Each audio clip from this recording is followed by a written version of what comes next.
Shirt show. All right, let's go. Shirt show! Talking shirt! Shirt show! Talking shirt! Shirt show! Talking shirt! Shirt show! Shirt, man! All right! Episode 158 of Shirt Show. We're talking with Aniceto and Geovanna at Up All Night Inc. in California. Let's go! Hey there, you sexy son of a bitch. Hey, dude. I feel like I haven't seen you in forever.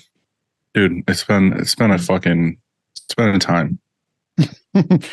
Well, for one, it's a Sunday and it's like old times. So cheers. Cheers to that. Yeah, cheers to that. Check out this sick fucking nose sunburn I have. Oh my gosh. You know, and here's the thing. Were you in the water or was that AI? Because I don't believe it. I did spend a week in Barbados and then I got back and then I just spent the day on the lake today. I thought I saw you. I don't care about the lake. I care about, because there's no sharks in the lake unless you're in a weird part of the world. I'm talking about the ocean where you don't go in the water because of sharks, yet I'm pretty sure I saw a story where you were in the water. Was that AI? It was. No, I'm conquering my fears, bro. Seriously though. Okay. Yeah, like you went in ankle deep, or was it? Did you go? You didn't go waist. No, I was in straight up open water snorkeling at one point. Really? Okay. Yeah. Okay. So like I got to Barbados on Sunday and it was fucking gorgeous out. Like the sun goes down there at like 6:00 every day, like 6:15 or whatever. And I got there, I was hanging out at the bar, like by the beach. I had like a Caesar salad, and the board members I was with were like, "Oh, let's go in the water. Let's go in the ocean." I was like, "Fuck, all right, dude, let's do it." I fucking walked down there, and I had like normal clothes on, not swim clothes, and the water was like so warm. I was like, "Dude, this is amazing." So I like got my feet in, and then I was like, "Fuck it, you know what? Just keep walking." So I walked out. I ended up going out like I don't know, like belly button deep. And the water was just amazing. Like it was so gorgeous and like bright blue and clear. You know what I mean? Like just stuff you see in like pictures. Mm-hmm. And I was like, this is just super nice. And then the next day we did like this bus tour of the island basically, which was super fucking fun. I thought it was gonna be lame because it's, you know, a bus tour of like, oh, over here on your right is whatever. But the driver was so fucking hype, and we had coolers of like rum and water, and we were just like drinking and like having fun. And the bus had like a sound system in it, so he was like cranking fucking Rihanna because Rihanna's from Barbados. So who are you? Like I wasn't drinking rum; I was drinking water. Okay, because are you? I need to start asking some like questions only Dylan knows. Dude, it's new. I'm trying new things, okay? So anyway, we do this island tour, and the island is fucking gorgeous, like farmland and like just things happening, and I was trying like new foods along the way, kind of. There was this one thing called breadfruit, which tasted like, it basically, once you bake it, it tastes exactly like mashed potatoes. Some guy was like a worker on the side of the road, and he was like roasting one over a fire. And we drove by him and we were like yelling to him or whatever. And he fucking like just brought it over to the bus, and we all like passed it around and ate it, which is weird because you're like taking food from a random stranger on the side of the road. But just like the whole thing was amazing. And then we got back and I was like, you know what? I want to swim in the ocean. So I went up to my room, I got changed, came down, and yeah, just like Mitch and Blake were by the water, and I was like, hey, you guys going in? They're like, I already did. And I was like, all right, cool. So I just like walked out in the ocean, fucking dove in, and just kept going. Like I was over my head and I was swimming around, and I was a little scared, I'm not gonna lie. But I did it. And then the next day we had board meetings all day. So I was like at Gillen all day. And then that night I didn't do anything. I like got room service and stayed in the room. And then the next day we did the catamaran, which is like just like a fancy boat with like a roof kind of, and you can like get on it. It's got a big sail. Went on that, and we went snorkeling with like over a shipwreck, and then we went snorkeling over like this area with sea turtles. And I was like kind of fucking left freaking out. I was like, I don't know if I want to get in the water, but I don't want to be the only person not getting in the water. So peer pressure, I put the fucking snorkel on, got in the water, dove in. The whole time I was straight up just like goggles in the water, like looking around all over the place. I'm like, dude, nothing's getting me right now. Like I'm fucking ready to like laser hands through the water and punch a shark in the mouth. And yeah, it was fine. It was totally good. I swam around for a little bit, got out, and it was good. It was a good experience, dude. Honestly, it was really fun. It all starts with a screen, and whether it's new stretches or restretches, Frank and his team do it the best. To find out more, go to graphicscreenfashion.com, FFFFF. Rank.com. Or greatfuckingscreens.com. If you're not using Frank's screens by now, you're a fucking moron. Next. A little aggressive, maybe. I'm okay with it, though. I mean, sometimes tough love like that is necessary. Yeah, exactly. Yeah. Cleaning screens is no fun, but Easyway makes it way more funner. Their line of eco-friendly chemicals will make reclaiming screens a whole lot easier. Check them out at easyway.com. Easyway. It's the easiest way. If you or your art department could use some love, then you need to go to 1-900-HOTStuff.com and get in touch with Nick or Lucas. Or Nick Lucas. You want to let them run your art department so you can focus on running your business. Choosing the right emulsion for your shop is complicated, and that's why we love Chromaline. Go to chromaline.com to watch Kev's vids, contact him on Instagram at The Emulsion Guru, and get the answers you need. If you're not using DTF or screen print transfers in your shop, then you are a fucking moron. Yep, there you go. High five, bro. We have partnered with Howard Custom Transfers and couldn't be happier. You can check them out at howardct.com. Hell yeah, brother. That's that. Want to stretch it out? They're here. Yeah, I definitely need a stretch. Oh, yeah, just feeling my chest pop. Dylan, today we are chatting with a shop located in Lancaster, California.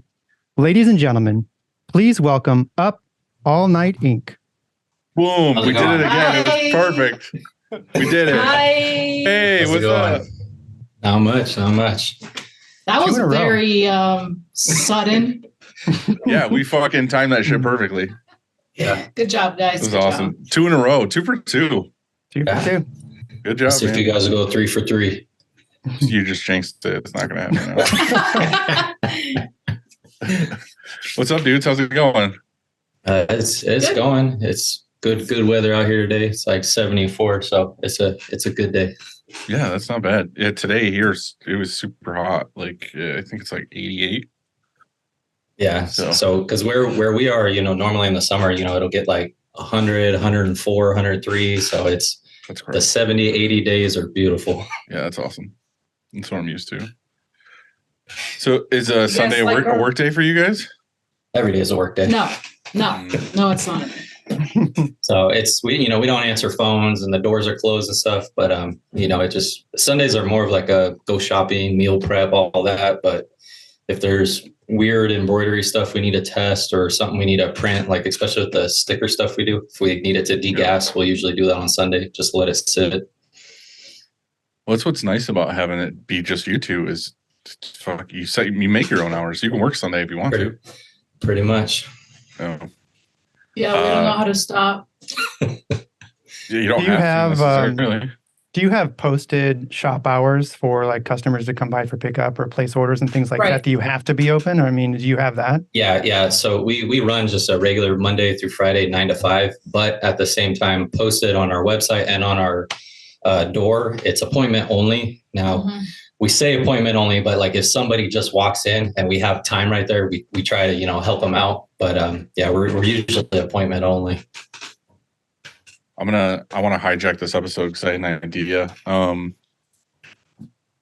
I was having a talk with somebody the other day, and they were talking about the fact that they were a certain size shop, like small enough where they had like one auto, a couple of employees, and they were on the fence if they wanted to either grow or take a step back, because I started the discussion because I was talking about employees and like HR and issues and blah, blah, blah.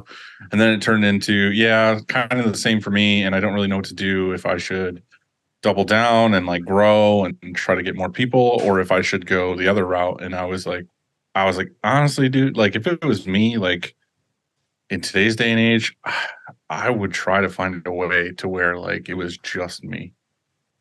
Yeah. You know what I mean? The biggest thing with that is like after us just failing miserably at hiring people, and just kind of like what the whole world is right now, where it just seems like nobody really cares even when they do get a job.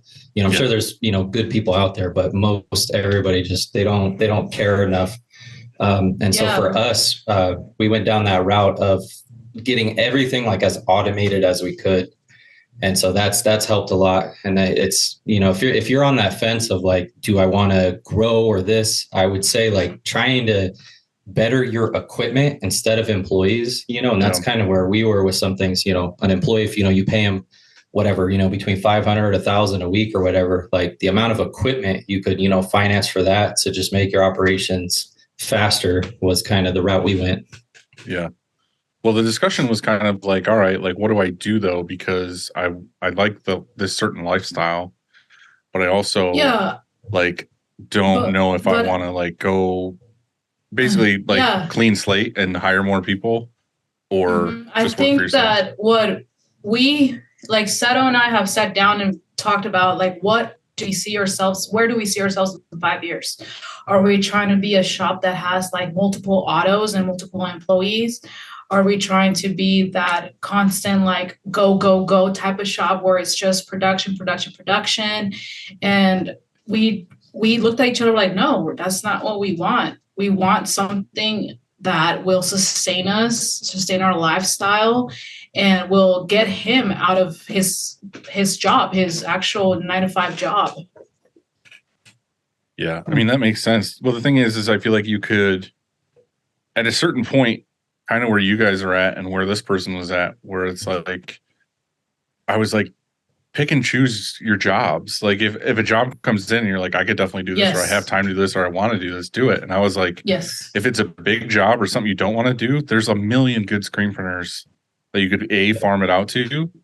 Or the other thing was, I was like, or you could just fucking work in your basement and have, you know, buy like 2 pneumatic heat presses and order DTF for anything under 50 pieces. Anything over 50 pieces, you either want to print it or not, because you'll make more money, or if you don't, sub it out, and then it's just it could just literally be you forever. Yeah, exactly. Yeah, that's kind of how we are. We pretty much just gave up on the idea of trying to hire not any people, or even put out feelers like, hey, we're hiring, or we're looking for this, we're looking for that. We're just not into that anymore. We just haven't had good luck with it. It's not like that I've given up completely. I just rather the person show up one day if it's meant to happen. We've had some pretty crazy ideas after the hiring thing didn't work, because it was kind of like, what do you want out of an employee? You know, you want someone that's passionate, hardworking, shows up on time, holds themselves accountable and stuff. And I was like, where can I find that? And so we started going weird routes and weird conversations about, you know, I started thinking about us like 10 years ago in our garage or at the house, you know, and I was like, I need to find those people that are like starting out and somehow try to figure out to like partner up with them, you know, or like, you know, we got into embroidery, and, you know, it's something that, you know, we're not like 1,000,000% going forward with it. It was just, you know, it kind of seemed like how the industry was going. You had to get into these different things, but it's like, if I could find somebody who was starting off in their business and was really passionate, loved embroidery, and like we could bring them on and somehow join businesses, and then like they own that, but also not treat them like an employee, like these are your hours and stuff like that. And then the conversation started turning into like, you know, they have like creative like workspaces. They'll, you know, like say there's people that do carpentry, you know, and they have just like tools and saws and all this stuff. And like, you can just come like rent the space out. And I was like, you know, how could we do something like that where it's pretty much like if somebody, you know, wanted to start, it's like a collective. Exactly. And I was like, you know, thinking about that, where I was like, you know, we have the auto and stuff, and it's like somebody could, they have their clients, but like they need to run their job and they could just show up, set the press up and all that. And obviously, there's probably a whole headache of that because what if somebody breaks the machine, or there's obviously the learning curve and stuff. But that was something where I was like, you could pay for like a membership, and then we could pretty much like do like classes on the weekend. Like, this is how you use this is that. And then everybody just basically like time slots their stuff. So there's a lot of weird ideas we've been trying to figure out. Yeah. And I don't know where we're going to end up. Yeah. I think some of the stuff with that though, is that you just have this thing in your mind of like, everybody is responsible. Yeah. You know what I mean? Like, you're like, yeah, this is totally work if everybody's on their game and responsible and a nice person. Yeah. And then as soon as you get a bad egg in there's just like, fuck this, or there's ink on this, or they're doing this. That's when you're going to get frustrated and be like, I don't want to do this anymore. Yeah. So I want to say, doesn't Zach do that? Doesn't he have a shop where it's sort of what you described, where other people come in and can print? It's in Boston, I think somewhere. Is that true? I think he was, I don't know if it's like that. I think he was just like letting people in like to watch basically, but I don't know if they were actually working together or what they were doing. That seems like something Zach would be doing, but yeah, I don't know. But anyway, we came in real hot with this, like immediately went into a topic. But do you guys want to talk about yourselves a little bit? Kind of, because the funny thing is I've watched you guys for a while, but like I saw a video the other day that you guys posted that I thought was really cool. And it was like, I don't know, I kind of kick myself in the ass a lot because I didn't take a lot of photo and video and stuff of us when we first started. Yeah. So like I have like next to no footage of us growing up basically. And you guys had a video of like, I can't remember what it was. It was something like, you make it look easy or something. And then it showed like your whole progression. So how did you guys kind of like get into it and just like, it looked like you moved a couple times and you've grown, but it's just it's such a long story. We'd be here, for 3 hours, but I'll try to condense it down. So about 12 years ago, my brother-in-law calls me one day and he's like, hey, he's like, I got this meeting I want you to come to. And I was like, okay, cool, whatever.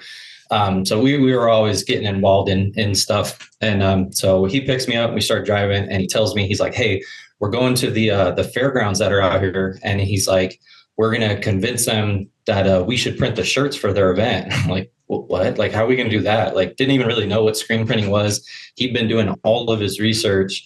And so I'm like, hey, whatever, I'm game. He's trying to explain to me as much as he can. And so we end up going in this meeting and somehow convince these people that we're like the best screening printing company out here. And somehow he even had samples.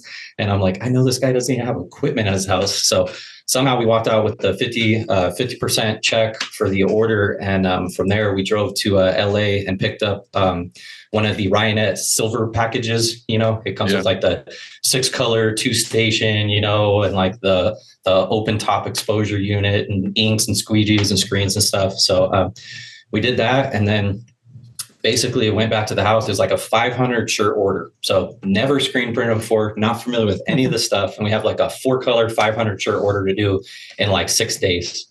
So we started, thank God for, like the old DVDs with like Ryan Moore and stuff, like how to screen print. So, like, hey, this is Ryan Moore. And, this is how you like grease the screens. Like we watch that section and we go do it. Yeah. So we go, the screens would be drying. So we go watch the next one. Like, this is how you coat the screen. And I forget how many screens we got. It was like 12 or 20 or whatever, but we used all the screens we had to make 4 good screens to do the job. Nice. Because it was like, trying to figure exposure times out and like the whole off contact thing for the film positives and, remembering you need to put them the right way. So that, everything we could mess up, we did. And just coating a screen in general is going to take. So there's probably like half a gallon of emulsion just all over the floor, all over the scoop coater, but like we got it done. And in one of those pictures or in that video you saw where it's like the silver press in the middle of like a garage, if you look, there's like a piece of wood on the back and there's shirts draped over it. Those are the shirts we were printing. You can't really see them that well, but that was the shirt we were doing. So from there, everything was in my brother's name, the business name, like all the accounts, for the blanks and all that stuff, everything was his. And I was still kind of new to this. Like, you could tell he'd been doing his research, but I was really good at like talking to people, doing the sales. And I knew like, people in Long Beach that were starting brands up and stuff. So he basically had a hair up his ass and like an idea to be like, I'm going to be a screen printer, and had no equipment, no nothing, and just went to a meeting and got a job. How I think most of us get into it, we're just like watching videos. We're like, oh, I could do that, and then you do, watch YouTube for a few months. Most of us get into it by like buying a press and like fucking around for a little while. Not like, I have nothing and I'm going to go bid a job. Yeah, but that's like his and my personality, where it's like if we're going to do something, like go just all out. Like go all out, see, what it brings, if it's for you or if it's not. Yeah. So how did that job turn out, by the way? It was great. Like they loved the shirts. And so like, it was like our first job, first order. And I think it paid almost all the equipment off with like our first job. So, obviously I think there was a stack of probably like 30 shirts or something that were just like horrible. And there was one thing that I wish I knew in the beginning. So, we didn't have a conveyor dryer. We had a flash. So I didn't learn this until like 2 or 3 years later, but like with the shirts still stuck to the pallet, we would flash cure the shirts with a heat gun, but then the pallets would get like 9 million degrees. You need to pull the shirt off first. And then yeah. So you need to pull it off, drape it back over it to give it that air under it, and your pallets won't get so hot. So it took me like years to figure that out. I'm like, man, there's got to be an easier way. And somebody's like, just take them off. And I was like, and why didn't I think of that? Yeah. So again, to try to speed the story up, it was basically getting to that point where like I was an employee and he was the business owner. And since all the finances and everything ran through him, it was kind of like, I just got whatever he felt was right. And for me, like getting the jobs, coding the jobs, doing the artwork, like printing the shirts, like he was basically just ordering blanks, And so I got a little salty about it. I was like, hey, you know what? Like you do your thing, I'm gonna do my thing. And that's kind of where Up All Night Inc. started.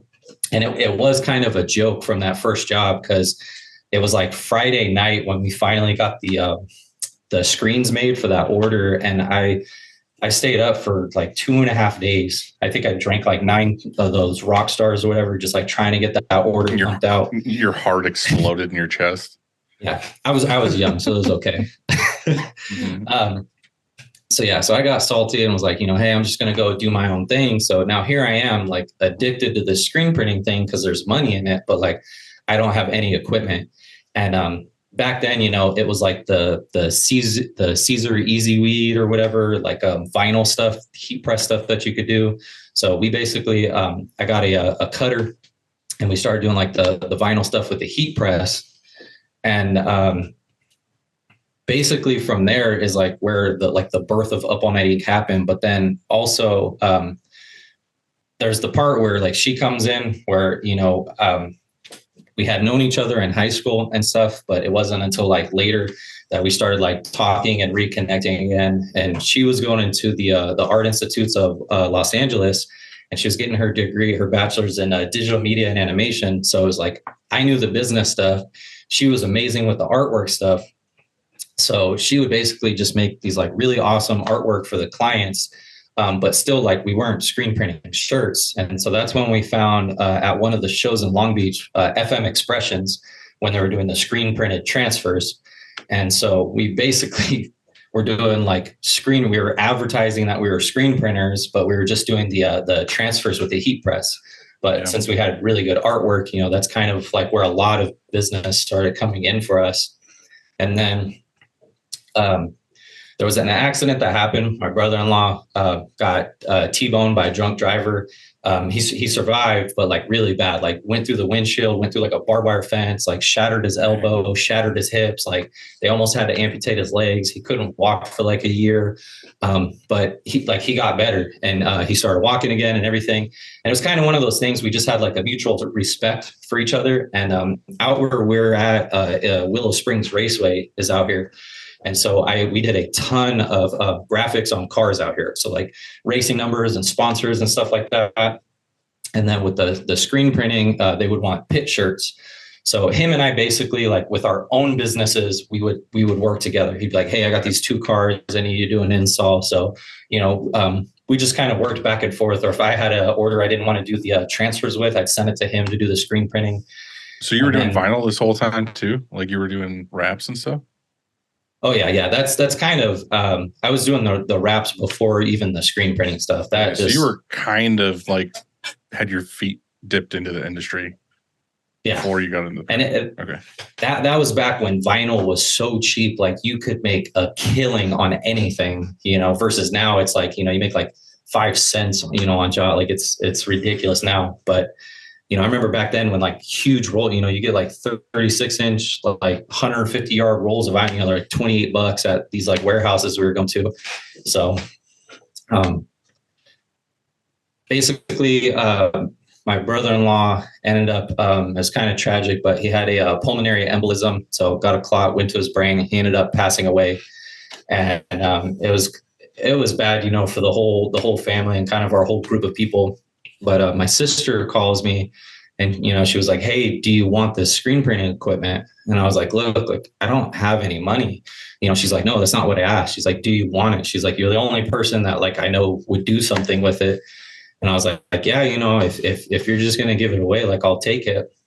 And I had just got my first house. So we had taken the screen printing, and it was kind of weird because even though we were a business, I feel like we were doing we were just like testing the waters with it. We were, doing the t-shirts and stuff and like, trying to see how we liked it and which vendors and t-shirts, that we liked.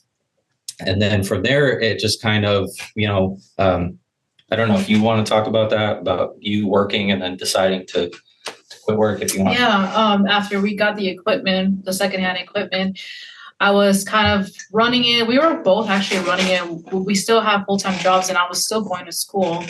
And then I just hated my job. I hated my going to work because I'm the kind of person who anytime that I go to work for anybody, doesn't matter what it is, doesn't matter what I'm doing, even if I'm just sweeping or something, like I want to be the best at it, or I want to find ways in which I can be more effective, faster, better, so on and so forth. But I was working jobs here and there, retail, fast food, waitress, barista, all kinds of jobs. And anywhere that I went, I saw the same pattern.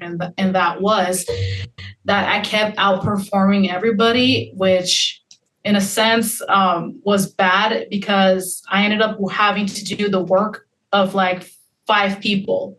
Because the boss knew that I could handle it. Oh, she can handle it. She can handle it. So every single job that I went to, I always ended up in the same place. So when I graduated and I got my bachelor's in media arts and animation, I decided, okay, let me go and like try to get a job in animation. But come to find out, that's actually harder than it sounds. And you're actually competing with like big time people that have already been in animation for years. Like how is a little girl like me just fresh out of college trying to work at a big animation job, and I'm competing, with like people who have worked at Rugrats or Pixar or Toy Story. I mean, there's just no way. Like you have to know people. And so I kind of got a little bit discouraged with that. I said, whatever, I'll just go and like be a graphic designer and just do that, be a graphic designer. So I was doing that, and I went ahead and started working for other companies that did print and all kinds of like social media marketing, stuff like that. And then I decided, hey, why am I over here wasting my time when I got my own equipment at home, sitting there doing nothing? So I started picking that up on the side a little bit more, getting clients here and there. And then eventually I got fed up. You guys were doing it, but not doing it. Like exactly. We were doing it, but not doing it because like we're pulled in all directions. Like we both have full-time jobs, but we're trying to like get this business up and running, trying to figure that out. And so I got fed up with like my work, and I was like, I'm tired of constantly being the one working for the workload of like 3-4 people, and like bosses don't care, blah, blah, blah, And so I just told him one day, I was like, hey, what if I just quit all my jobs and I just go full-fledged with like All Night Inc. and I just run this from home? And so he said, hey, I support it. If you want to do that, let's go ahead and do it. So that's what I did. I quit all my jobs and just went All Night Inc., my full-time job, and that's what I did at home in our garage. Yep. So how did you, I was going to say, how did you market? Like, how did you get new business? How did you develop, accounts and things like that? Yeah, it was a lot of word of mouth, to be honest. A lot of word of mouth. It was me going out there and be like, hey, I can do that. Hey, I heard of an event or so on. I'd be like, hey, I know how to print shirts, or I know how to do this. But keep in mind, even though I said I knew how to do it, I still didn't know how to screen print physically. I was much more in charge of the artwork and the making the screens and the pre-press. As far as like physical. Yeah, but then as far as like actually printing the shirts, I was just like, kind of nervous about it. And I would have to wait on him to get off work, and like I would have it all ready to go, and he would start just printing. But yeah, the other big thing though, besides just the word of mouth, was not trying to knock anybody who gets into screen printing, but there's people who are like really like good, like artistic people that get into printing. And then, there's like the business type people that get into printing. And usually that section of like the business type people, their graphic design is just very basic, like a landscaping, just like block text and spot color type stuff. And so what really, really separated us was her artwork that she was doing for everybody. And that whole concept of like just diving straight into it is like, I feel crazy now because I feel like we're a lot more reserved now than in the beginning. But it's like when we started out, it was like, okay, let's do like plastisol and all this stuff. And, then we did discharge, then we did water bait. Like we wanted to figure it out. And then we got on Separation Studio when that came out. And so it was, we were like, I think we'd only had the press like 2 months, and we were already like diving into simulated process. And a lot of companies out here weren't doing that. It wasn't just like the word of mouth, like, oh, here's a printer. It was like when people saw what we were printing, that's where people would just be like, dude, like you have to go there. No, and that's even still to this day. If you think about it, a lot of our competitors out here will not touch simulated process or CMYK. A lot of people come in here, hey, can you screen print this? I went around town. Everybody said no. I'm like, heck yeah, bring that over here. Yeah. Yeah, I think that's something that I'm kind of realizing with, not just now realizing, but like I'm trying to think of a thing that we can do that's a little bit different, because for the longest time that was our thing. Like a lot of people came to us because we were doing high color count stuff or sim process, or we were doing a lot of these like comic book designs and whatever. And then that kind of is pivoting to some other things, still doing it, but whatever. But we have been really trying to focus on doing this outbound thing. And then when you're focusing on doing outbound, you're kind of like, well, what's my in? You know what I mean? With some of these people, it's like, well, how do you pitch yourself? Like, do you just say we screen print t-shirts, or do you say, hey, I'm specifically good at this one thing? Yeah. So that's something like I'm trying to figure out now is like, what do we want to say is our specific good thing? Yeah. So you guys were just doing that? You were just kind of going to new customers and saying, this is what we can do? Kind of, but the big thing was I'm a huge person of listening to Andy Frisella. So, and the MFCEO podcast, that was, like when it was first coming out, I listened to him and I loved it because like, he wasn't so like a lot of these other motivational people in the space, talk about like, you gotta be blessed and this and that. He was just like, dude, you're screwing up. Like you're you need to do this and da-da-da. And I was like, it was really like straightforward stuff. And the biggest thing I got from that was just like, a lot of people, when they're trying to sell to people, they just go and they're like, well, I'm a screen printer and like, I'm better than everybody else out here. And, like the guy you're going to sucks. And like, we didn't do that. It was, I learned to just like have conversations with people and kind of see like from the conversation, like where I could help them out.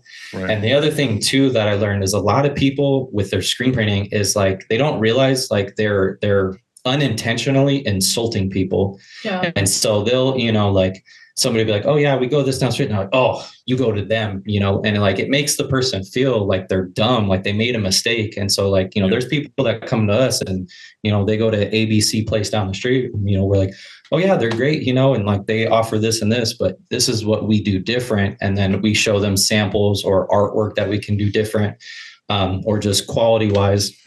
So, but it's usually for us, it's the quality of the prints, and then the simulated process stuff seems to be what separates us. And I feel like that's what made us a little bit successful in a garage, was the fact that we actually gave a fuck about our quality. And, you know, seeing what everybody else was getting out here from the actual established businesses that were in brick and mortar stores, I was like, what is going on? Like, there is no, what's the word? There's no quality control, or like the bar isn't set. Like, yeah. That's the other thing too. When shit happens though, like we own it. And so even in our garage, there was a job. I remember this specifically because it was a shit show.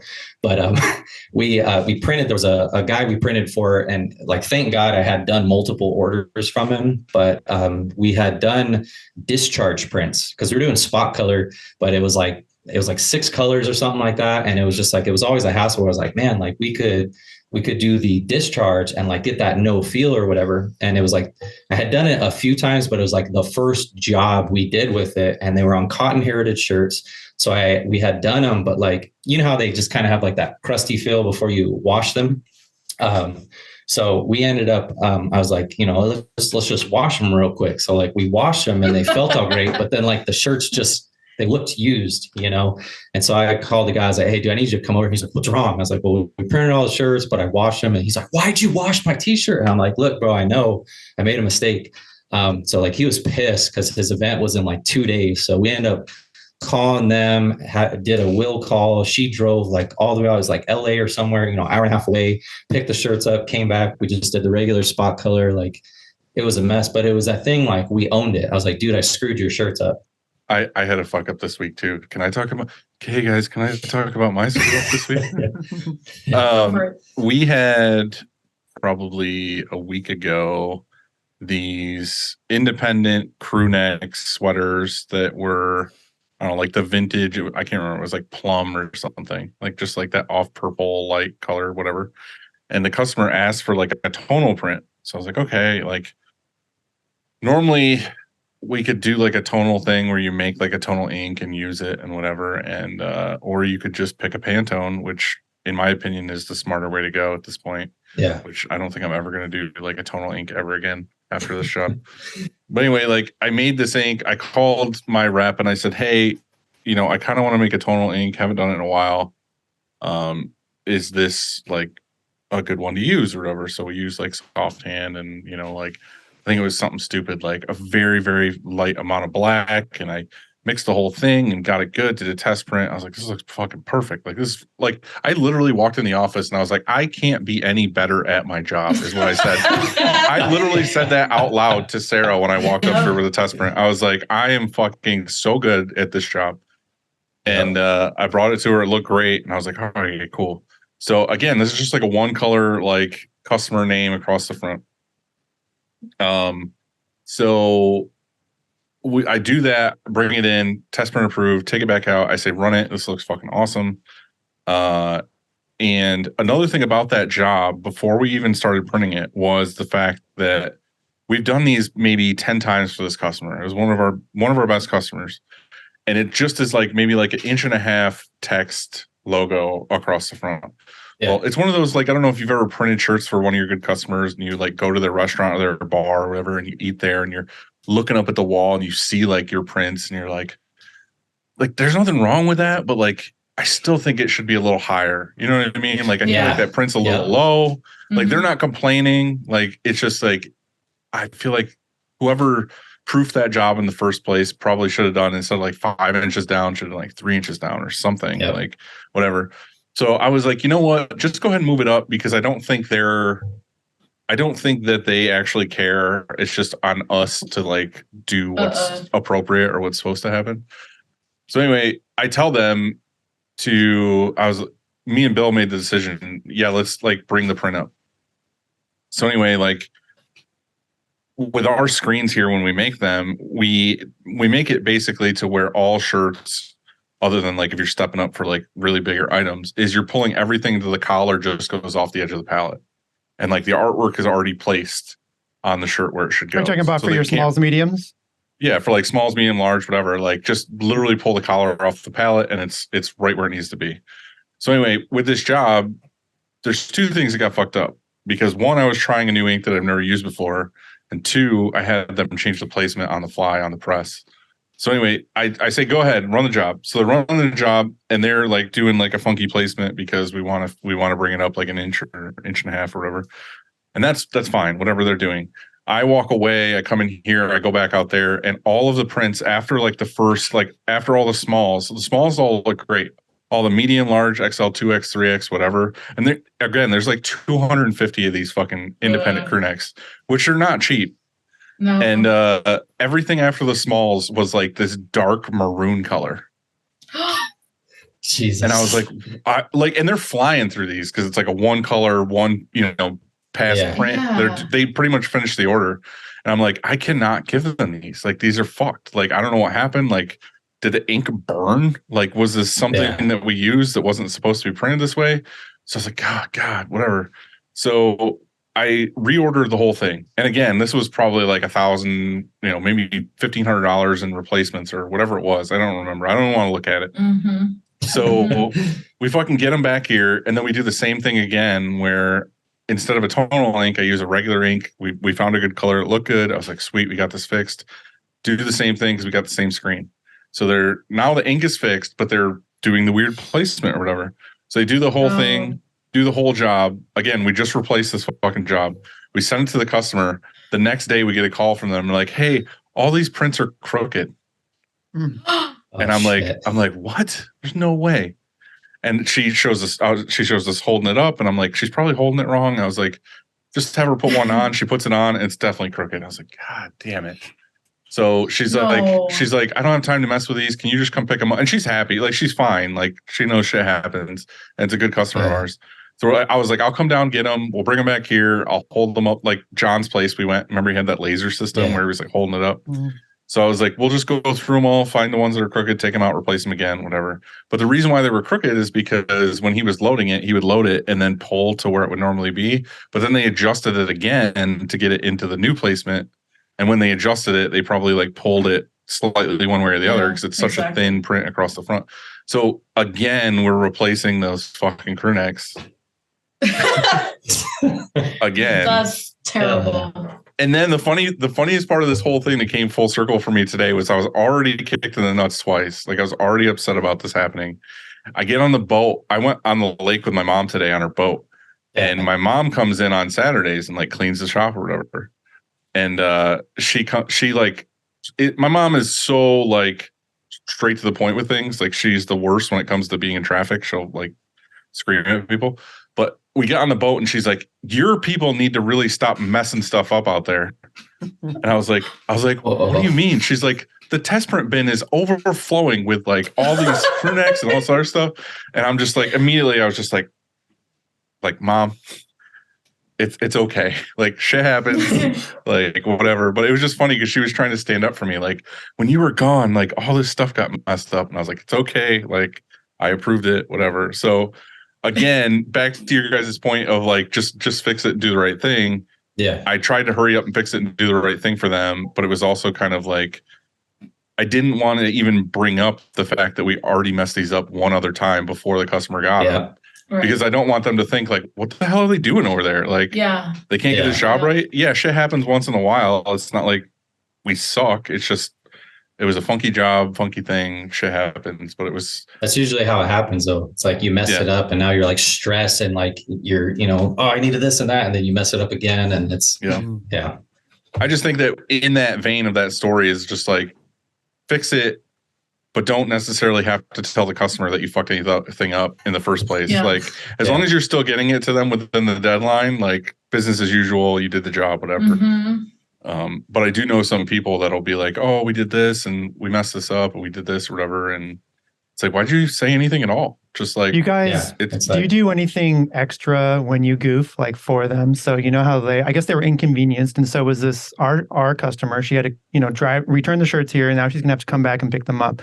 Like, you know how we talked about once before, Dylan, you made fun of me that I'm gonna send cookies or whatever. Mm-hmm. So like, do you guys do anything for when you goof for your clients? Yeah, it depends because there's a ton of stuff that we offer because we don't just do screen printing. You know, we do the like the vinyl graphic stuff and the wraps and all that, and business cards and stickers. So there's times like if it's a client, especially like big clients we've done a lot of work with, you know, like I'll just print them out like 100, 250 stickers and stuff. And I'm like, hey, dude, we screwed this up. Some people will just refund the order. Like if it's not a crazy amount, I'll just be like, look, dude, like we messed this up. I know I screwed your schedule up. Like, I'm just sorry, you know, like don't even worry about it. Or like, you know, we'll give them half off and stuff. It's kind of like a case by case. There's nothing really like specific that we do, but we really, like I said, we try to control those conversations. Like even when something screws up, like I always feel that's a better time to impress somebody than when everything goes right. Yeah. You know, because it shows that when shit goes wrong, like you're going to own up to it. And that's got us a lot of business. Yeah, that's true. So at this point, you guys are in the story anyway. You are trying to impress people. You're working through it. And then you grew to the next building, the next phase? Yes. So we had the equipment. We're in our garage. She finally decides like, look, dude, I want to go all in. And so to put it in perspective, like she is basically like graphic design artwork. And I am pretty much like QuickBooks, like doing that stuff and like printing the actual orders. And so, you know, if anybody's worked with their partner and tried to teach them things, I was like, oh, I'll teach you how to print, you know? And it's like, you know, she'd have like this squeegee, like too low or too high. I'm like, hey, I am raising it up, you know? And I'm like, all right, like immediately I was like, this isn't going to work. Right? The best part to me real quick is that you said when you're working with your partner, she immediately laughed. She knew, she knew full well what was coming. Yeah. So I was like, well, you know what? I was like, I learned almost everything I know in the beginning, you know, from Ryanette and stuff and their DVDs. So I was like, hey, they have screen printing classes and, you know, being like working full time and doing a business and all that, like we don't get out much. So I was like, you know, hey, like it's in LA. I was like, let's just go. Even though I knew how to print, I was like, let's just, both of us will sign up. We'll go out there. I was like, that way somebody else is telling her how she's messing the angle of the squeegee up instead of me. Yeah. So I fully agree with that. Yeah, we ended up doing that. It was awesome, you know, and you know, of course they're showing, you know, like CMYK and simulated and all that stuff. And it just so happened to be at that time. I was glad I went because I think that was right when their LA hub or whatever they called it was closing down. So I remember this like hallway on the other side of the area and like there was no lights on or whatever, but I'm like, why does it look like they have a conveyor dryer and like equipment over there? So I go over there and I look and like, yeah, they had the little, the old Ryo Cures, not the new ones where the base is black, but the base was blue. And then they had like a washout booth that just, it looked like it had been used for years. And I asked one of the instructors like, hey, what's up with all stuff? You guys selling it? He's like, oh, it's all repos, but he's like, yeah, we'll sell it. He's like, I don't even know if it's in the system or whatever. So again, long story short, they gave us like an insane deal. It was like 80% off of this equipment. So that's when in the story, you see like the conveyor dryer showed up and the washout booth and all that stuff. That was all from that class that we went to in LA. So now we have better equipment. We finally own a conveyor dryer. She knows how to print now. And that's when things really kind of started skyrocketing. And I was like, you know, hey, like, let me use the tax money that I have a little bit saved up. And I was like, I want to like completely convert the garage. So in that video, you see, like I drywalled everything. I built the dark room.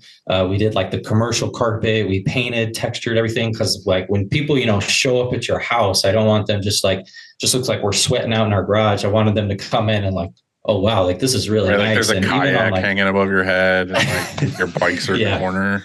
Yeah. So that's when things like really blew up. And while all that construction was going on, we were printing in our kitchen. So, you know, like spray adhesive all over the floor. And like, it was terrible, but like we were getting jobs done. And even with the washout booth, like we literally just had like a clear bucket from Target that we were like washing screens out in. Like it was bad. I was probably doing a lot of stuff the EPA is not going to be happy with. It never went down the drain though. There was a lot of cat litter we used. But anyway, that's where business like really started like going well. And like all the clothing brands and friends, and there's like, you know, bands and stuff we were doing work for. But then we noticed like bigger businesses or like the city or like the school districts and stuff, it was like they would all hear about us and want to do work. But then when we'd be like, oh, come to our house, they'd be like, yeah, no. And I'm like, no, like here's our business license, here's our resale certificates, like we're 100% legit, but like they just wouldn't trust it, you know? And even when they would see our content online and like how clean our shop looked, like it's just like, it wouldn't happen. Yeah, and they wouldn't trust it because they already had bad experiences with garage printers in the past. So a lot of them were just very iffy with garage printers. So to fast forward a little bit, to go back, I was, ever since like a kid, I've always wanted to do like video. That was like always, I wanted to do it. I was always fascinated with like cinema and stuff like that. So like in high school, I did like hand drawing, like animation stuff. And then from there, you know, like I wanted to get into video work, but like I could never afford the equipment. So like we had one of those like, you know, cyber shot point and shoot cameras. And so I started getting to stop animation where you just like, you know, take a picture, move, take another picture. And I was doing that and making some cool stuff for friends and this and that. And so again, to fast forward to the screen printing stuff, I basically like, we're at a point where like, I finally like had a decent job where I was making money. We're doing halfway decent with the business to where like she could kind of self-sustain herself, the business and all of its expenses. And I told her, I was like, hey, like, I want to finally get into like video work. So, you know, we go to Best Buy, buy my first like, you know, $1,200 camera and $600 lens. And that's where like the video stuff started out. And with Instagram, it was cool because like back then, you know, you put a little bit of work into videos and like you got a really good response from that. And since again, it's kind of like the thing like with graphic designers, like you could print, you know, amazing, but like if the graphic design sucks, like it's not going to bring in the clients. And I felt it was the same way with the social media stuff where like, you know, we never like paid marketing, but all the videos we put out, you know, because everybody's on social media. Yeah. So we would, you know, we were doing wraps on trailers and stuff like that and doing videos of them. And that really attracted a lot of people, but we were still in that point. We just kept hitting that wall with companies where they're like, oh, you work at your house? Like, we're not doing that. And so I got to admit, I still wasn't like in my head, I still wasn't like fully behind like screen printing company. This is where I'm going to make all my money. I was more because I've been in manufacturing my whole life. Like I got out of the Marines in 2008 and I've pretty much been in manufacturing my whole life. So, you know, I run all kinds of machines and stuff, basically just creating stuff, whether it's, you know, digital art, you know, film or like actual making stuff out of metal. So with all the camera equipment, I was getting really good at that and sinking a lot of money into that. And on the side, I was, you know, we're out, you know, we're an hour away from LA. So we started doing music videos. So we're at, you know, studios and we're getting picked up by like huge clients, you know, like we ended up doing a shoot once for Priscilla Vias, who's like the celebrity hairstyle extensionist for like Kim Kardashian and all them. So like huge people that I'm like, dude, I'm just some random guy out in the desert. Like, how did I even end up here? And so in my head, I thought I had more of a future in video than I did the screen printing. So I think it was 2020-ish, probably like the end of 2019, with the whole like COVID stuff and all that. I had been talking with my buddy where I was like, hey, like, you know, we always drive to LA to go to these studios. And I was like, what if we get an industrial space? Like, I don't need offices and all. I'm like, just a blank area with concrete. I'm like, we could put the backdrops up, park cars, do all the music videos and stuff. And so it was a really like originally that was the idea. Him and I were going to open a studio and then like just have a corner where like we could do the screen printing, you know? And so that's when we got 2020 happened. There was like, you know, there's people in your area that like they screen print, but they don't actually do it in-house. They just outsource it. Yeah. So there was only a few people out here that actually screen printed in-house. So, you know, they had the best turnarounds, the best prices because they weren't a middleman. And so two of them went out of business. And I just, you know, I looked at her and I was like, you know, there's like market grab going on right now. Like these people got to go somewhere. And I was like, let's do it. So it was like December 18th of, it was 2020, right? 2020. Yeah, 2020 that we got our first retail spot. And it was like the main area was studio that we rented out. And then in the side was the screen printing stuff. Like and throw Geo on the side, put it on the side over there. Over Yeah. here, it's all studio. pretty much. And then now it's the opposite, right? Now it's the opposite. Oh, it's definitely the opposite now. So with that though, we invested in more equipment. I got the hot rocket dryer, which I know it's just a Vastex rebranded. And then we got like our metal washout booths and stuff. So like we invested a lot into that. And then I decided at one point, I was like, I want to quit my job and I want to try to make this video thing work. So I was like, I'm going to take a leave of absence from work for a month. And like, I'm going to see what like my day to day would be like. And if I could make it happen. So, I started doing like product videos for people and taco trucks, and we're doing music videos, but it's just like, people couldn't afford it, and like the type of money that I wanted to make and I felt I deserved, it was just like, it was few and far between. You'd find some clients who like, you could come with a $5,000 invoice and like, they wouldn't even blink at it. But there's people who like even $40 was too much for them. And so I kind of had to take a hard look at my situation and with her. And I was like, a lot of these people can't afford this stuff. And that's why a lot of people's social medias, I feel, suffer, because like it costs a good amount of money to invest into like good videographers and stuff. But at the same time, I feel like we're in that day and age where like content is still key. Like you could not put one penny towards advertising. If you just have really good videos that you put out, like you can amass a lot of money and get your business to grow a lot with that. So at that point, I pretty much decided, I was like, why don't I just shoot all the content for the business? Hold on. He only got that idea after he saw for the first time just how much money was coming in with All.9 Ink. With the printing alone, he was like, whoa. He was like blown away at how much money was coming in all by myself. I was like, yeah, look, see, I told you we should have done this earlier. And then that's when he started like thinking about it, like, what is going on? And then his studio was getting disrespected by people who were renting it. And, his gear was getting manhandled. And it was just too much of like, was it stressful? Yeah, it was just a headache. Or like the people who would rent the studio, like I had strobe lights, not like party strobe lights, but people in photography know what I'm talking about. They're actual strobe, you click, it flashes or whatever. And so I had really good lighting equipment. That was one of the things. If you rented the studio, like all my lighting equipment came with it. And so what these people would do is they were cheap. So they would just find like some dude they knew that was a photographer that would like agree to come do their shoot for free. So like he would show up in the studio, they have all these people, but like he never used a strobe in his life. So like for 90% of their studio time, like I'm the one sitting there, like doing his settings, using it. And like, it pretty much was like me taking the pictures for them. And I was like, dude, this isn't what I wanted. Like, just pay me my money. You guys do your thing and leave. And it just like, it never ended up like that. Yeah. And while he was doing all that, messing with all that on my end with the actual printing business, I started thinking, hey, maybe I should get on camera. Maybe I should like show my face, start talking to people, get on stories, so on and so forth. And the instant I did that, it was just chaos. And in our community, I had so many businesses just started coming my way because it was like, oh, it's a female screen printer. Oh, it's a Latina screen printer. And they would just show up and be like, we want to do business with you instead. And I feel like that was like the turning point was when I decided to put my mug out there in the open and started being like, hey, I'm embarrassed. It's embarrassing. I'm shy, but let me just fake it. And that's how hard was that for you? Like, how did you do it?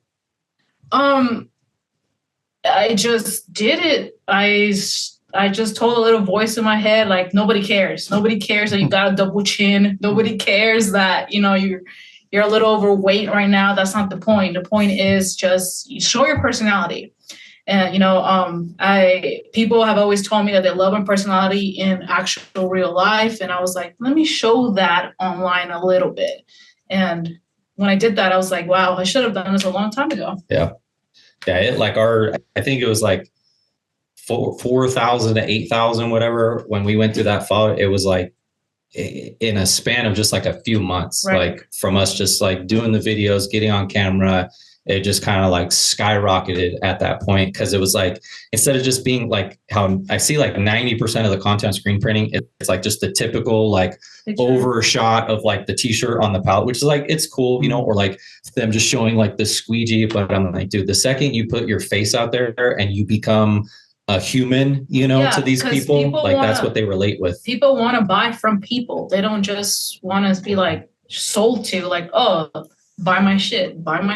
Exactly. Look at this, buy this, buy this, buy this. Like they want to connect with somebody. At the end of the day, every single person is a person. If they connect with your personality, that's a big win. So that's when you decided. Do you feel like that's something that you like to do in the beginning and now you feel pressure to keep doing? No, not at all. I honestly, when I don't feel like it, I just don't do it. I just step back and I take a little bit of a break. But I just get right back to it. I don't feel pressured at all whatsoever. I feel like our followers, for the most part, are very, very laid back. I think we all know that when you're trying to print a job and while at the same time making content, it takes like 5 times as long, you know? And so I don't have, I feel like anyway, I don't have time. That's one of the reasons why I sort of stepped back from making so many videos. And also I wanted to ask you, how much more fun is it doing videos for your business, like personally for you, editing it how you want to edit it, and then doing it contract for other people? You know what I'm saying? I love it. I love it because that was the biggest thing. Like with the film, you know, it's like I got into it because it's like I loved it and I'd see things online that I want to emulate or like my style, you know, and it's like every time you get on a shoot and they're like, here's the storyboard. These are the exact shots that we need. Like, I'm like, oh yeah, it's cool. But at the end of the day, I'm like, I wouldn't have done it that way, you know? And it's like, sometimes you give them like how you do it. And they're like, oh, what do you know? You're just a camera guy. I'm like, well, I do this for a living, but it's so much more rewarding because it's like, I can just come up with any idea that I want, however I want. And like, I just go out there and make it happen and I edit it. And it's like, nobody's like, oh, you need to do this or do that. So yeah, it's definitely a lot more rewarding just having full control over what I want to do. With that stuff, do you feel like it's meant for Instagram or are you doing it on other platforms as well? Because this is kind of a thing that's always a pain in the ass. I feel like it's evolving constantly and it's either, is it worth doing? Is it not worth doing? So the thing that I always try to tell people is like, pick the platform that you like, that you're comfortable with. Like just because you're on Instagram does not mean you need a TikTok also. Just because you're on TikTok doesn't mean you need to start a YouTube. And it's like, just because this guy over here is having success with that, like doesn't mean you need to jump on that route. And like, I still feel Instagram is extremely powerful for getting your stuff out there. I also feel like TikTok is, but it's like with anything, it's like a different audience where like, our demographic that we try to hit with our business, like they are on Instagram, you know, the people that are, you know, like between 22 and maybe like 38 and stuff, like those type of like trendy business owners that like they're up on like the Instagram trends, you know, that will kind of understand the meme type stuff I put up. Whereas if like, you know, we just did like Facebook for us is like that to us is like more of the older generation and like more, it has to be like professional, you know, and just like text on the screen. I can't do like flash strobe stuff because it's like, it's not going to work. Whereas TikTok, we tried it for a minute, but the thing about TikTok is everybody gets really mixed up in like follower counts and likes and And I'm like, you know, 20,000 likes, like what do you get from that at the end of the day? Nothing. Like absolutely nothing. Now people DMing you for work and comments like, you know, hey, how much for this? How do I get that? Like that's where the money is to be made. Now, don't get me wrong. You know, if you're only getting 2 likes on your stuff versus you make, you know, content that's getting 20,000 likes, like that's obviously better, but it's all about how people are engaging. And in TikTok, we're getting like a ton of views, ton of comments and stuff for the little bit we were doing it, but it's a younger generation and it's people who, you know, are like, maybe like, you know, 16 and up, you know, like 16 to 20 and stuff. And it's people who like don't have a lot of money to like put in the type of work we were trying to get. So that's where, like I say, like just pick the platform that you feel like your demographic is on and just run with that. And you don't have to have, you know, 19 places you're putting content at. I have overrated, underrated. I have 9 things here. And so you either say, I'm gonna say something, and you're gonna say it's Yeah. overrated, it's underrated, or you can say properly rated if you want. Okay. So the first one is Starbucks. Overrated. Overrated. I do like Overrated. Starbucks, but Mhm. I don't know. It's not that great. Only the most successful coffee chain the world has known. I Also, think really good reward Dunkin' program. has the best iced tea. I don't know. Number two. Juan, hold on real quick. Juan Mhm. from Anatol, when he came to open house, he brought me coffee from Colombia. And like, I can't drink anything else after he gave me that. So I'll send you guys the website. It is amazing. I'm with you. I drink Costco coffee. All right, number two, DTF. I think it's on par. I'm about to say I'm Yeah. kind of right there. There's times I like it. There's times I hate it, but I think that I'm just I'm at the point where it's a work in progress. Like it's a new thing, and it's where it is currently, and it works really well when it works. Yeah. Massively underrated. Number three, snooze button. Overrated. I don't know what a snooze button is. I just don't like it. Yeah. I wake up every morning at 2:55 and I'm like that guy that like my alarm is on for like a millisecond. I'm like, boop, and then like I'm up. That's just how I've been my whole life. So we'll see in like 20 years if I'm still the same. Number four, getting your first auto. Underrated. It's a huge like life-changing experience. I'm with you. Depends on the person. Scented candles. Overrated. Overrated. They're fucking expensive as all hell, first of all. I sneeze when I am ever near one. All right, next, Instagram. That's a hard one because I hate I like social it and media. I don't. Yeah. If Like, I'm I like being what it does totally for honest, my business. I'm being totally honest. I don't like it anymore as much as I used to.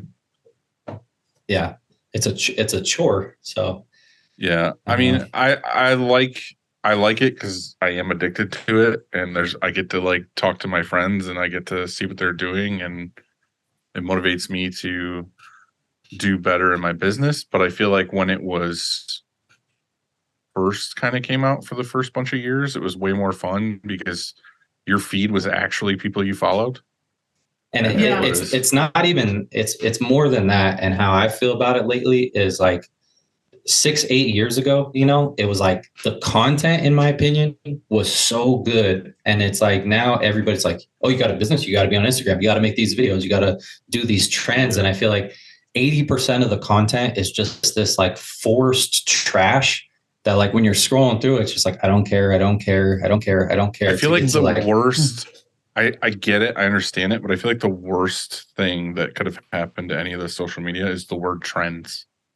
Yep. Or just any of it. Because it's not even, it's not, nothing you do at this point is original because everything is just like, oh, I'm doing it because it's on trend. It's like, you're literally just copying the next person who's copying the next person who's copying the next person. There's like no original thought with it. I don't know. It's just it's for me, it feels very fake. I think it is incredibly overrated, and I feel sorry for the generation that's coming up and relies on that. Next, we have popsicles. Ooh, underrated. I love popsicles. Yes. Yeah, what me kind too. of popsicle though? Pomegranate. They're the not sun kiss. Outshine? Yeah, the sunshine. Outshine pomegranate. Outshine. Yeah. Oh my lord! Those, Is it a real fruit popsicle with like fruit chunks in it? Or is it like lime green and it's like got artificial flavor or something popsicle? Oh, it's probably got a bunch of dyes in it I probably shouldn't be eating. No, those outshines are actually pretty good. They do make outshine no sugar addeds though. And so when we have those, and they're kind of, you can get different size. But anyway, Joe and I do laps. We do like 3 laps around our neighborhood after dinner. And then lately, you go inside and do laps with your popsicles? Well, lately, Dylan, We do a lap, and then we come in, grab popsicle, and then do another lap, come in, grab popsicle. So it's just something we're doing. I love popsicles. Okay, next you we have have. more than one popsicle? Well, yeah, because the ones that I have now are only 25 calories, no sugar. I cut out sugar. So we are, I shouldn't say completely, but reduced sugar drastically about Good for you. 3 weeks ago. It has Awesome. really made some massive changes. I'll talk about it in an episode soon because it's really a crazy experience to go through. First, it was really hard. I was a guy that wanted dessert after my meal. I wanted that sweet. And I never drank soda. It's not a thing I did, but I wanted dessert, and it was very hard to give that dessert up. I just switched in, and I figured out how, and I feel so much better. So next I have computer to screen. Oh, no. I feel it's really, really underrated, but like for a shop our size, that's been the biggest argument with us about like when is it time? Because I feel like hey, I have enough work, but not enough work.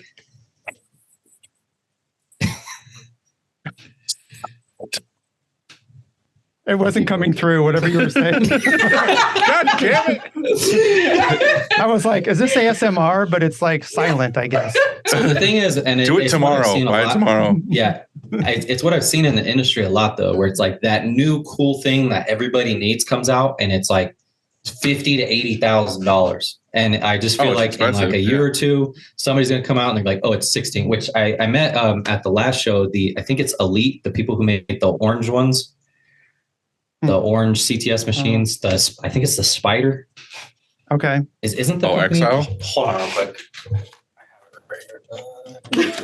Is it Exile? Exile. Sorry, I knew it started with an E. So yeah, I talked to Alfredo from Exile because they had the regular Spider one or whatever that was like absurd, and I was like, dude, I want it so bad, but I don't have money. But then they came out with that other one that just uses like regular ink cartridges, and he's like, it's like 16 grand. So that's the one we've been looking at lately because like I said, I don't feel like I have enough screens that I go through to justify it.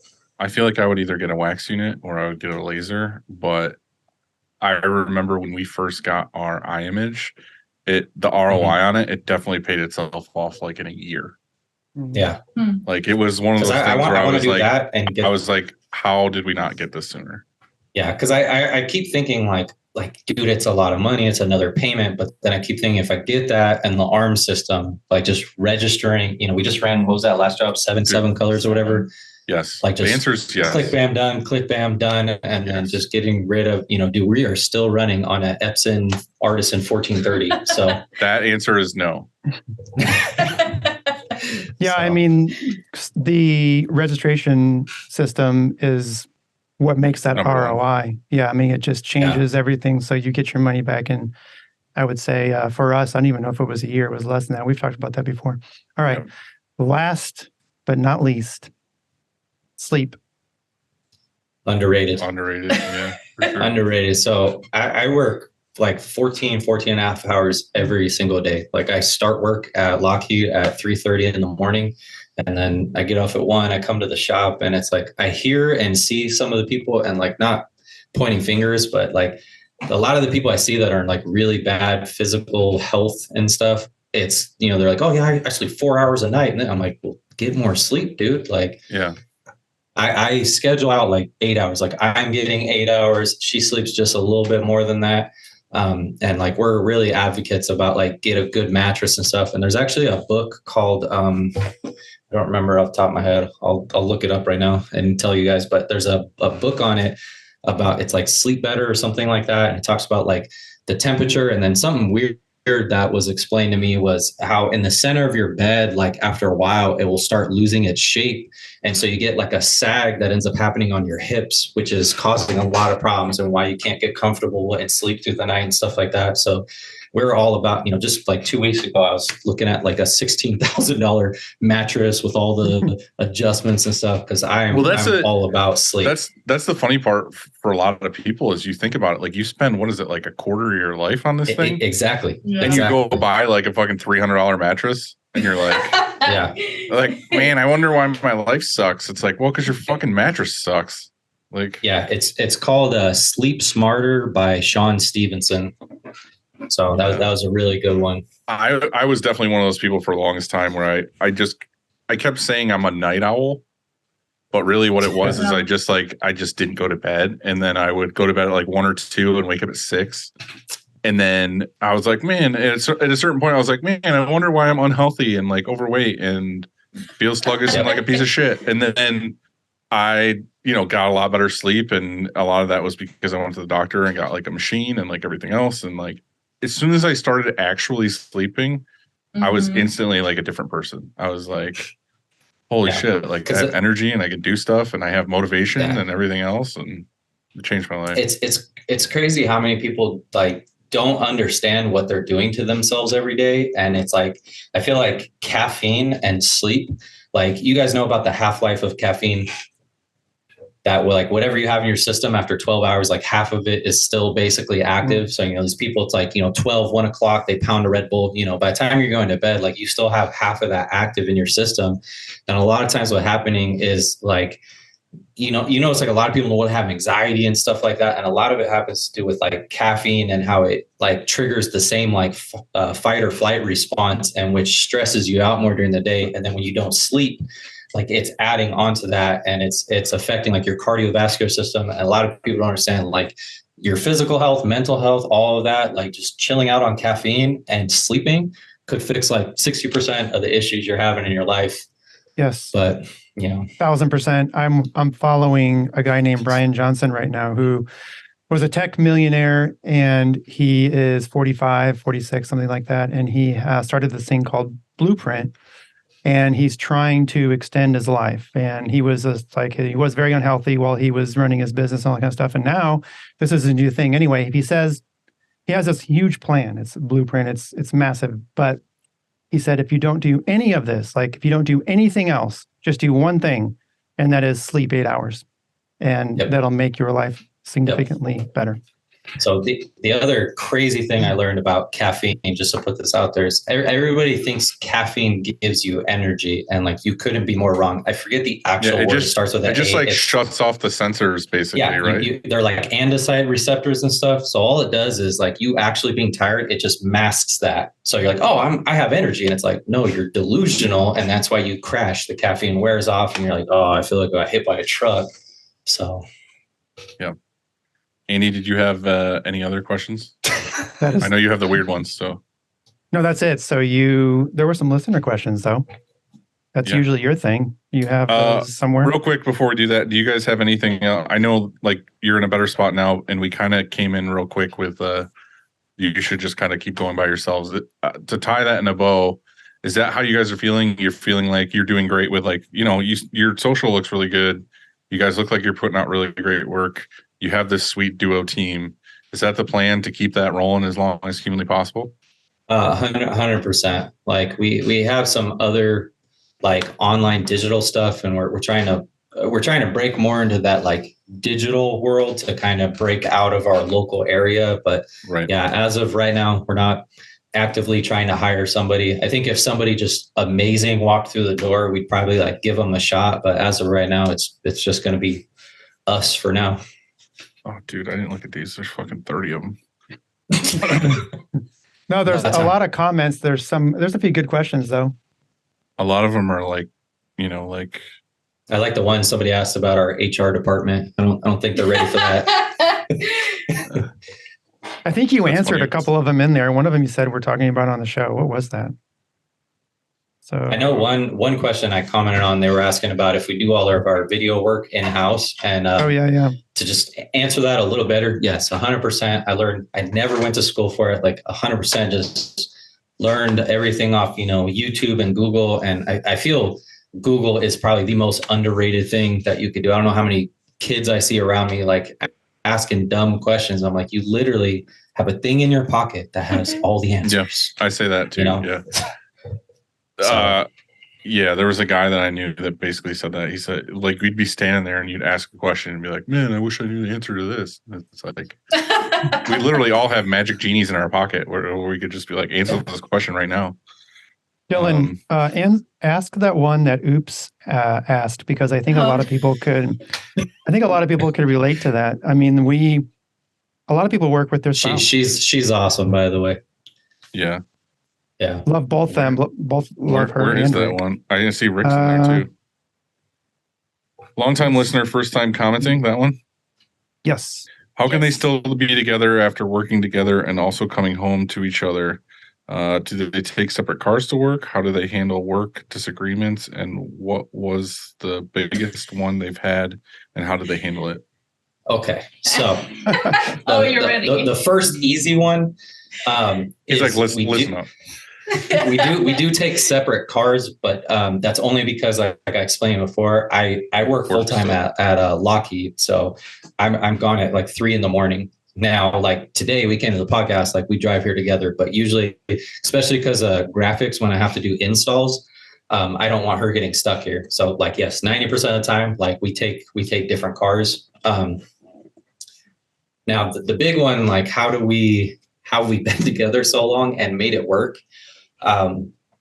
Really, honestly, it just comes down to like honest conversations, and I hate it because I see so many like couples that like are okay, but like could be great. Like if they stopped, I don't want to call it lying because that feels like they're doing something bad, but like they're just not being honest. And like even with like screen printing and business, like, you show your partner, oh, I did this and that. And they're like, oh yeah, it's great. When like in reality, it's kind of like, and there was my favorite, like motivational video, if you want to call it that, was the CT Fletcher, like the 10 commandments to bodybuilding. And it was just because of one thing he said in there. And he starts talking about satisfaction and he's like, fuck satisfaction. And he's like, that's the death blow. And he's like, you cannot go any better than satisfied. And I feel like a lot of people with their partners, their partners ask them, oh, am I doing this or that? And it's kind of like they pet their ego instead of just being honest. Now, on the flip side of that, like we are able to like have those hard conversations and like understand like it's not personal, like they're mad at me or they're trying to like put me down or whatever. Like it's just the truth, and it's, hey, like we said, we were going to work out, and it's like, I've been doing it, but like, you haven't been doing your part. Like we need to get on this, or like, hey, you said we were going to this and that, or like showing some, hey, I redid this on the website. Like, what do you think? And it's like, dude, this looks retarded, And so again, it's just being honest about, I don't know if you want to add anything to that. Yeah, we just don't sugarcoat things with one another. We have we're very good communicators with one another, even if it hurts each other's feelings. We know that, we're only doing it because we love one another and we want to see each other just get better, become better. And if you're not able to do that with your significant other, even if it's just not in business, but like just in regular life as a, married couple or boyfriend, girlfriend, it's like, that's just not the right person for you then. I feel like sometimes I got lucky or I'm blessed to have somebody that I can be fully myself with. And for some reason, we both have a very similar work ethic and we both want better for ourselves. And sometimes, I laugh and we have very dark jokes because we both have had very crappy childhoods. So coming from that and using that as a motivator and being like, I want to be better than that. I don't want to be like my family, so on and so forth. We kind of bonded on that. And it's great to just have somebody to share your life with and business with that understands that fully. So that's pretty much I think the thing that I just pulled out of your discussion here, because obviously I've gone through some stuff myself, is the motivation part. I think the fact that you both had the same motivation is huge, because if, not to say one is the other, but like if he wasn't as motivated as you, then it would constantly be that push and pull of like, come on, we got to get this fucking done. And they're like, well, let's just do this instead. And we see that all the time with like acquaintances or like friends, they come over here, they bitch and they moan about their partner, this and this and that, but yet they don't do anything about it, or they don't, break it off for whatever reason it is. And I'm just like, well, you're doing it to yourself. Like you're only stumping your own growth. At the end of the day, you're going to grow old. You're going to be old and bitter, and you're just going to hate yourself. And at the end of the day, you only have yourself to blame, unfortunately. So. And it's crazy because like a lot of the times the excuses that we hear, and it's like, well, I've been with them for so long, and I'm like, what? You're an idiot. Like, you're living with it with so long is the problem. now, mind you, like we don't have kids and all that stuff. So Right. like, it's like, I can't really speak on that because I know that's a whole nother dynamic when you have kids. And I know people that are unhappy in relationships, but they kind of stay there for the kids. And it's like, I can't speak on that because I'm not there. But at the same time, there's a lot of people I know that don't have kids. They're not married. And it's like, you know, in 3 years, like they're still in the exact same place and they complain about the exact same things. And I'm just like, bro, why don't you do anything about it? Like, you know? All right. So last one, back to screen printing. Tyler says the Volt press, pros and cons. It's the one press I am least familiar with. So the Volt, honestly, the biggest thing for us was at the last spot that we were at. The walls were so thin because we had a Rock U priced out, and just like that on top of getting a compressor and all that. And there's times if her and I were like too loud, Dan, our neighbor, he'd come over, he'd be like, hey, like, could you guys shut up? And I'm like, bro, it's not even that loud in here. So the whole thing of putting a compressor in there, like it just wasn't feasible.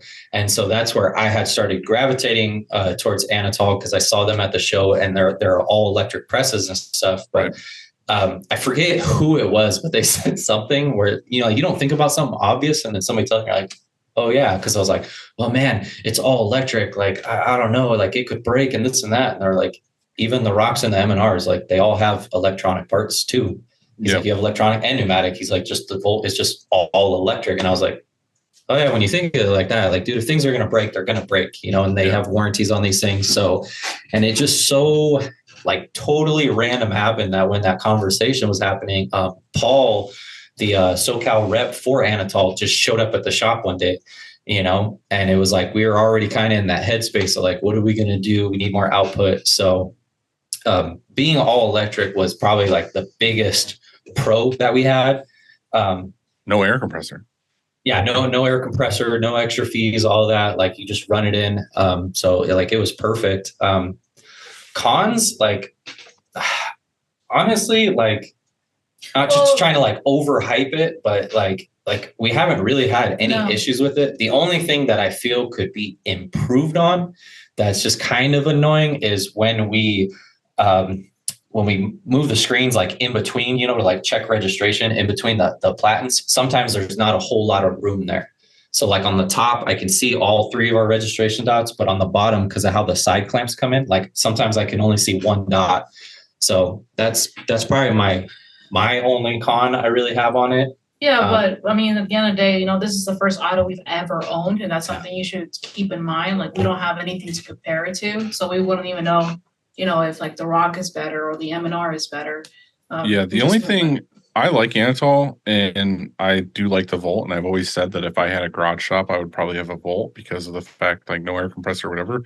The only thing like having other autos and seeing that kind of sketches me out a little bit, and you could probably tell me it's totally fine. It's just like the screen clamp system. It's just like that lever. Like, does it ever move? Do you ever have issues with it not being tight enough? The only thing is it's always fun is when you clamp one side, but because all the registration's on one side, so you know you have to unlock this one, keep this one locked, and then you make your adjustments. Yeah. But then when you forget to clamp that, and then you squeegee it, and it just pulls your whole squeegee sideways, and you're like, oh shit, I forgot. But honestly, I haven't had any issues. And a tip that my tech gave me, and like me being from manufacturing makes sense. Like when you put tension and pressure on metal, like it has to go somewhere. And so he was showing me like where the clamps, like just, you know, where they were screwed in from the factory. When we pulled it down, like you could see it put like a lot of pressure on the machine. And he's like, dude, just take it until like it's just very, very light. And you'll think that like, man, like that's not enough pressure. But I've done that where I do that and I've like pulled on the screen and it doesn't move. So I haven't had any issues with that. As long as, again, you know, everything's leveled out, which the techs come out and do that. And then I guess the other pro would be you get to color it any color that you want if you want to pay a little extra. That was like 50% of our decision. Yeah, I was like, I do not like that red color. It's not going to match. And there he... Yeah. I remember I was talking to Mike because I was there and they've done some stuff for me. Like I had them custom make that smaller mixer. I think you guys have one. Oh yeah. The smaller one. Like that was my thing. Like I went to them and I was like, I want this made, and they made it for me, and then they sell it now. But I I was talking to them about some stuff, and I really like this one smaller dryer, and I was thinking about getting that instead of the Fusion. And he was telling, he's like, yeah, I could paint it whatever color you want. I was like, can you paint it M&R blue for me? Like I basically wanted it all like M&R'd out, and I probably would have put M&R decals on it. That's funny. That's funny because when we got our machine, everybody, it was either like, oh, you guys went M&R, oh, you got a Saber or whatever, or Workhorse. And I was like, no, it's an Anatol. Yeah, because you went that teal and gray and whatever, right? No, ours is blue and black.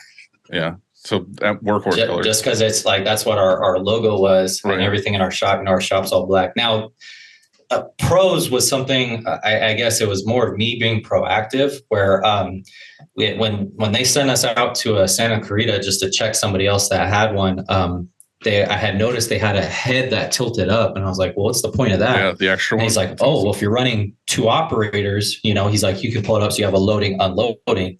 He's like, but if like she's by herself and we need to run like a true 8 color, just because you have 8 stations on your press doesn't mean you can run 8 color, because if you put a flash or a cool down or something, like you lose heads for that.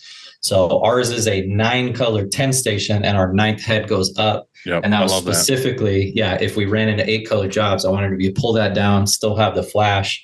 Another thing, I can't speak of the other machines, but our flash, I love it just because like it just slides right in, it clamps in just like a screen does. And when you want to switch heads, it just has a thing. You just literally unscrew the electrical connection, walk it over to the next one, screw it back in, and it auto like knows that it's there. So again, the other machines might do that, but that's definitely a pro for us. Like I don't have to go and program anything in to tell it moved. Nice. Yeah, I do like that press. So it's pretty sweet that you got one. Andy, do you want to do listener questions? Yeah, quick takes. Quick takes. Yeah. You ready? Uh-huh. I'm always ready. 3 things you do to start your day. Shower. Shower. Workout. Eat. I listen to very loud music. I eat breakfast. And I jump on Instagram. As bad as that is. Still doing it. What would be an unhappy meal for you? Unhappy meal? I don't like any type of anything that has like bread, but the bread gets soaked, so it's like soggy. Drives me insane. I don't like soggy bread. We used to have a guy that worked here that would take care of this old guy. And he was just like a neighbor or whatever, and he like kind of felt bad and went up and checked on him every day. And the old guy always had to make this thing called soaked toast, where basically it was like a bowl of hot water that you would just put like a piece of toast in, and he would just eat it. Like, did he not have teeth or something? Soaked toast. And I was like, that's fucking gross as fuck. Like, yeah, it's just that's soggy water, bread, gross. That's what you do, I think, when you're in food competitions or whatever, because they eat, like when you have the hot dog. The hot dogs, they dip it and then they eat it so it slides down. Yeah. All right. I think I know the answer to this, but 1 press or 10 presses? 1 press. Just 1. What are you watching, reading, or listening to right now? SWAT. Yeah, we're watching SWAT on Netflix right now. I feel like I've heard that from multiple people. Is that good? Yeah. Yeah, it's got that Shamar Moore from Criminal Minds. So he's like the head guy in that. So I've always liked the stuff that he's in. Okay. So, and then there's two books I'm kind of in between right now. One is the Dichotomy of Leadership, which I always crack up because I'm like, I have no employees. So who am I trying to lead? You're trying to lead her. Yeah. Just out there yelling at her, do better, come on. And then Essentialism, which is really great, and that helped because it's like, those books, like the first like 3 pages they say shit and you're just like total paradigm shift and you're like, what have I been doing with my life? And the biggest thing I got from that book, without getting into too much detail, was like, you know how it is when there's like jobs, you're like, should I take it? Should I not? Or like, should I sponsor this event or not? Or should I work with these people? And like, we have this philosophy now, like if when we hear about this thing, we're not 100% like, hell yeah, let's do this, then we just don't do it. Yeah. If it's one of those like, oh, well, I don't know, maybe we don't even mess with it. Just on to the next thing. Yeah, I agree with that too. I like that. Favorite day of the week? Friday. No. Why Friday though? It's a chiller day at the shop. I get to clean, get lost in the cleaning. And then it's a chill day.